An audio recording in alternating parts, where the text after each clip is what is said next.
warahmatullahi wabarakatuh. Salam sejahtera bagi kita semua. Shalom, Om Swastiastu, Namo Buddhaya, Salam Kebajikan, Rahayu.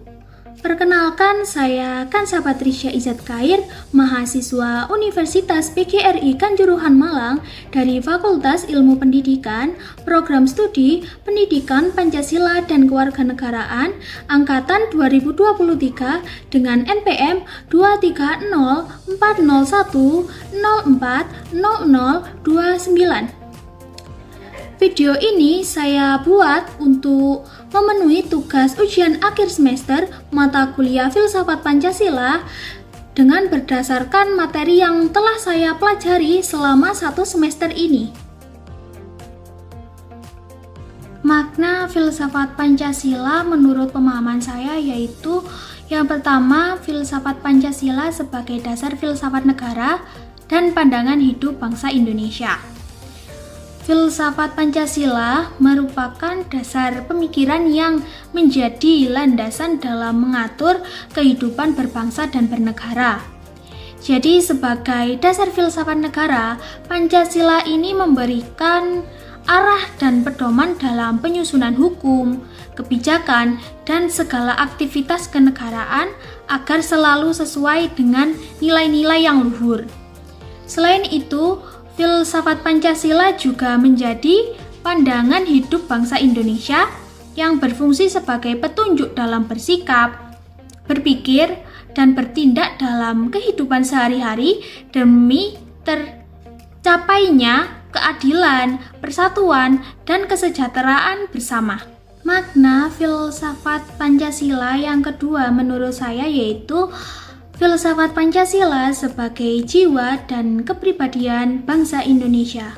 Jadi filsafat Pancasila itu juga berperan sebagai jiwa dan kepribadian bangsa Indonesia karena Pancasila itu merupakan cerminan nilai-nilai yang telah hidup dan berkembang dalam masyarakat Indonesia sejak zaman dahulu.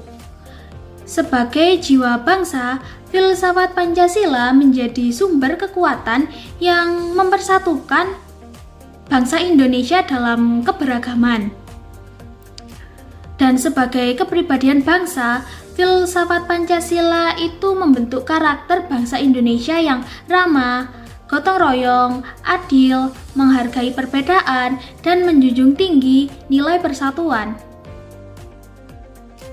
Selanjutnya, komentar kritis tentang pemikiran Muhammad Yamin di sidang BPUPK. Menurut saya yang pertama itu terlalu historis dan kurang kontekstual. Muhammad Yamin cenderung menitik beratkan argumentasinya pada kejayaan masa lalu seperti masa kerajaan-kerajaan Nusantara, Sriwijaya, dan Majapahit. Meskipun hal itu penting untuk membangkitkan rasa nasionalisme, tetapi menurut saya pendekatan yang terlalu historis ini akan berpotensi mengabaikan realitas sosial politik bangsa Indonesia yang pada saat itu sedang menghadapi penjajahan dan membutuhkan gagasan yang benar-benar cocok untuk masa depan bangsa Indonesia. Yang kedua, menurut saya itu Muhammad Yamin kurang memperhatikan keberagaman. Pemikiran Muhammad Yamin menekankan pentingnya semangat persatuan, tetapi ia kurang memperhatikan keberagaman bangsa Indonesia, terutama dalam perlindungan hak-hak kelompok yang berbeda seperti suku, agama, dan budaya. Jadi, menurut saya, hal ini akan berisiko mengabaikan hak-hak minoritas dan membuat keadilan sosial tidak merata bagi semuanya. Selanjutnya, komentar kritis saya tentang pemikiran Profesor Supomo di sidang BPUPK. Yang pertama, menurut saya, konsep negara integralistik yang berpotensi menyebabkan otoritarianisme.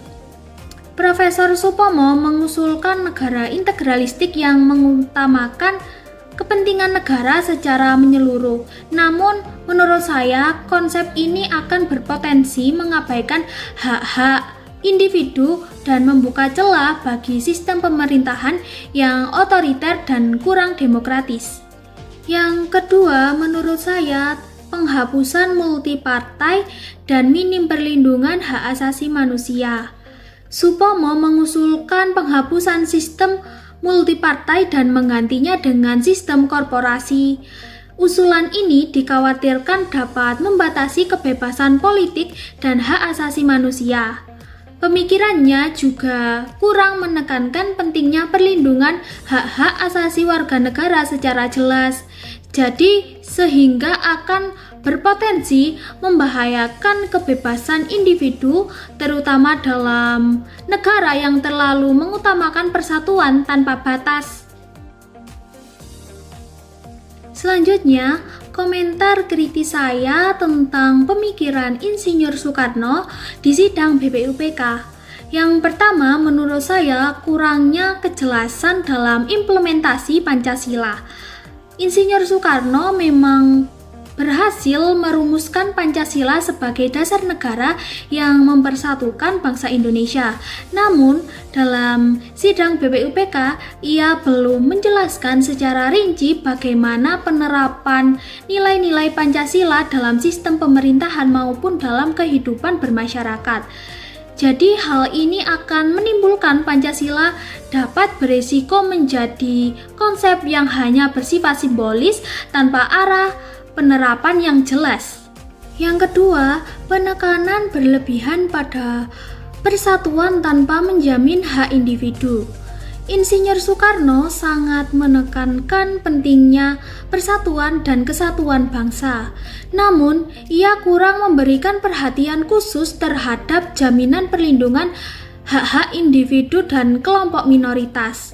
Jadi menurut saya, jika persatuan menjadi fokus utama tanpa disertai dengan perlindungan yang tegas terhadap hak-hak setiap warga negara, hal ini dapat mengabaikan keberagaman dan kebebasan berpendapat dalam kehidupan berbangsa dan bernegara.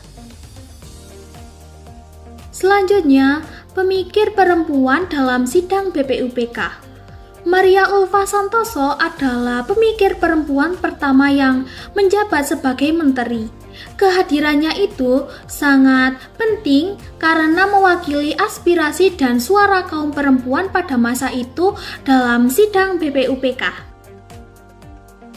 Selanjutnya, sumbangan pemikir perempuan dalam sidang BPUPK. Sumbangan pemikir perempuan dalam sidang BPUPK diwakili oleh Maria Ulfa Santoso. Ia aktif memperjuangkan hak-hak perempuan agar mendapat tempat yang setara dalam kehidupan berbangsa dan bernegara. Maria Ulfa Santoso memastikan bahwa suara perempuan didengar dan dipertimbangkan dalam perumusan dasar negara. Kehadirannya itu juga membawa pandangan yang berbeda dan memperkaya hasil diskusi. Selain itu, ia juga membuka jalan bagi perempuan untuk terlibat dalam proses politik dan mengambil keputusan penting bagi bangsa Indonesia. Melalui perannya, Maria Ulfa Santoso ini membuktikan bahwa perempuan memiliki peran besar dalam membangun Indonesia serta menjadi simbol penting dalam perjuangan kesetaraan gender, yaitu memberikan kesempatan yang sama bagi laki-laki dan perempuan untuk berperan dalam semua bidang kehidupan. Selanjutnya, filsafat negara didasarkan pada Pancasila menurut pemikiran Noto Negoro. Yang pertama, Pancasila bersifat abstrak.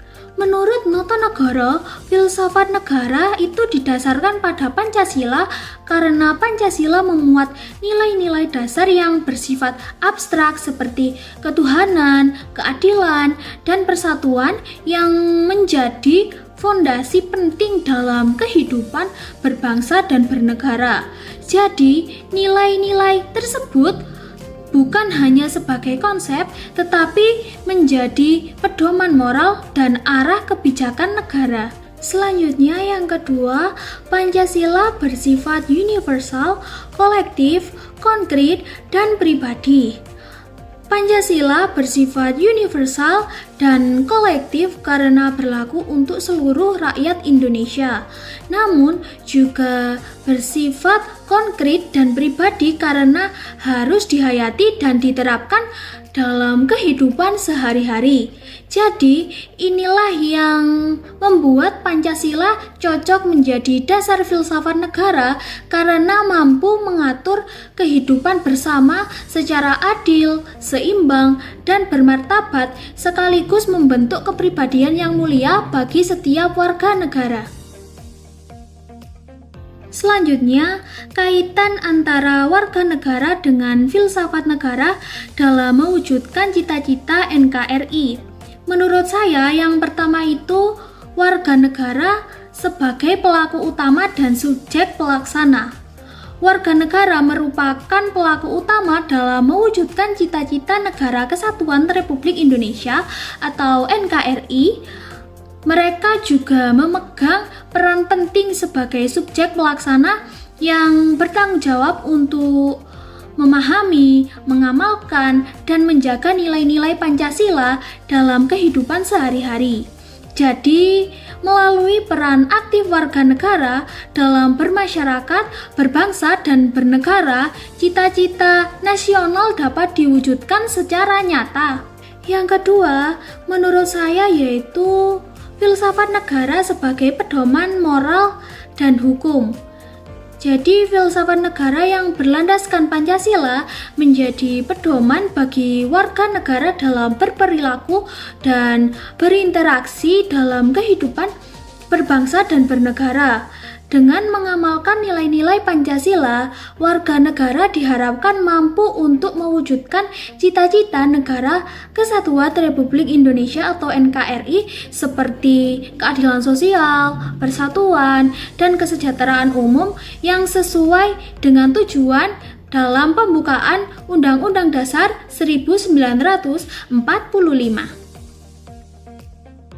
Solusi dan pencerahan dari saya yaitu Pancasila harus terus dihayati dan diamalkan dalam kehidupan sehari-hari. Jadi Pancasila itu bukan hanya sekedar menjadi simbol saja. Pendidikan Pancasila perlu diperkuat agar generasi muda mampu menerapkannya dengan baik. Dengan begitu, cita-cita bangsa Indonesia yang adil, makmur, dan bersatu dapat tercapai secara nyata. Nah, itu tadi penjelasan yang saya pahami selama 1 semester ini. Bila ada kesalahan, mohon maaf. Terima kasih. Wassalamualaikum warahmatullahi wabarakatuh.